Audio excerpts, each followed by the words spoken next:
ভাঙাচোরা শুক্তো বা ঢাকাইয়া শুক্তো অনেকেরই অজানা একটা রেসিপি। খেতে কিন্তু অসাধারণ হয় আর তৈরি করাটা খুবই সহজ। গরম ভাতে এরকম একটা রেসিপি থাকলে পুরো হাঁড়ির ভাত শেষ হয়ে যাবে, এতটা টেস্টি একটা রেসিপি। নমস্কার বন্ধুরা, গীতাস রান্নাবান্নাতে আপনাদের সবাইকে স্বাগত।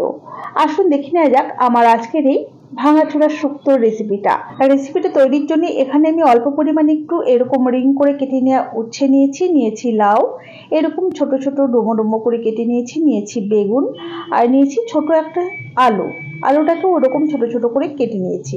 আর এখানে আমি মাছের মাথা নিয়েছি, খুব ভালোভাবে ধুয়ে পরিষ্কার করে জল ঝরানো আছে।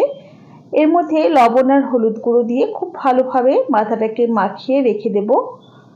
আমি এখানে রুই মাছের মাথার ব্যবহার করলাম, চাইলে কাতলা মাছের মাথাও আপনারা ব্যবহার করতে পারেন। এখন রান্নাটা করবার জন্য গ্যাসে একটা কড়াই বসিয়ে দিয়ে দিলাম পরিমাণ মতো সর্ষের তেল। তেলটাকে খুব ভালোভাবে গরম করে নিয়ে কেটে রাখা উচ্ছের টুকরোগুলো দিয়ে নাড়াচাড়া করে উচ্ছেগুলোকে ভেজে নেব। এর মধ্যে লবণ বা হলুদ গুঁড়ো না দিয়ে ক্রমাগত নাড়াচাড়া করে বেশ সুন্দর লালচে করে ভেজে নিলাম। এখন তেল ঝরিয়ে তুলে নিচ্ছি। এরকম কড়া করে ভাজলে উচ্ছের তেতো ভাবটা কিন্তু থাকবে না। এখন নুন আর হলুদ গুঁড়ো দিয়ে মাখিয়ে রাখা মাছের মাথা দুটো বেশ কড়া করে ভেজে নেব। মাছের মাথা যে কোনো রান্নাতে দিলে কিন্তু এরকম কড়া করেই ভাজতে হবে। এখন কড়াইয়ের বাদবাকি তেলের মধ্যে ফোড়নে দিলাম রাঁধুনি আর তেজপাতা। ফোড়নটাকে মোটামুটি 20 থেকে 30 সেকেন্ড সময় নিয়ে খুব সুন্দর করে ফ্রাই করে নিতে হবে।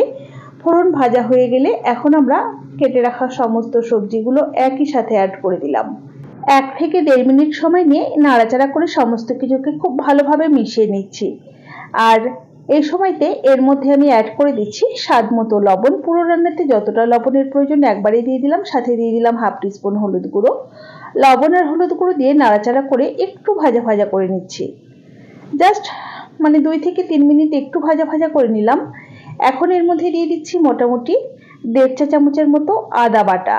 এই রান্নাতে আদা বাটার পরিমাণটা একটু বেশি ব্যবহার করতে হবে। আদা বাটা দিয়ে নাড়াচাড়া করে মিনিট 2 সময় ধরে একটু কষিয়ে নিলাম। খুব বেশি সময় ধরে রান্না করবার প্রয়োজন নেই। এখন গ্যাসের ফ্লেমটা একদম কমিয়ে রেখে ঢাকা দিয়ে রান্না করব মিনিট 5। মোটামুটি 4 থেকে 5 মিনিট পর ঢাকাটাকে ওপেন করলাম। দেখুন লাউ থেকে কিন্তু বেশ সুন্দর জল ছেড়ে গেছে। এই লাউয়ের জলেই সমস্ত সবজিগুলো কিন্তু সেদ্ধ হয়ে যাবে। যদি লাউ থেকে জল না ছাড়ে সেক্ষেত্রে অল্প পরিমাণ একটু জল অবশ্যই দেবেন।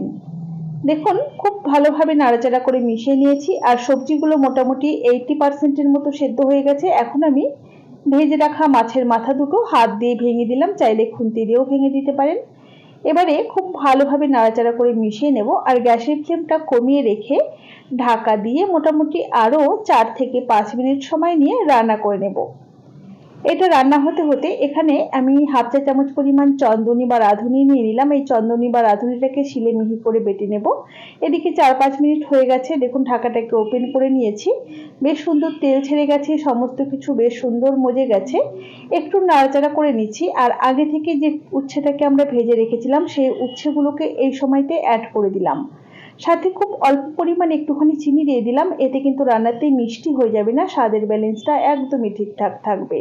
সাথে বেটে রাখা রাঁধুনিটা দিয়ে দিলাম, অল্প পরিমাণে একটু বাটিটা ধুয়ে জল দিয়েছি।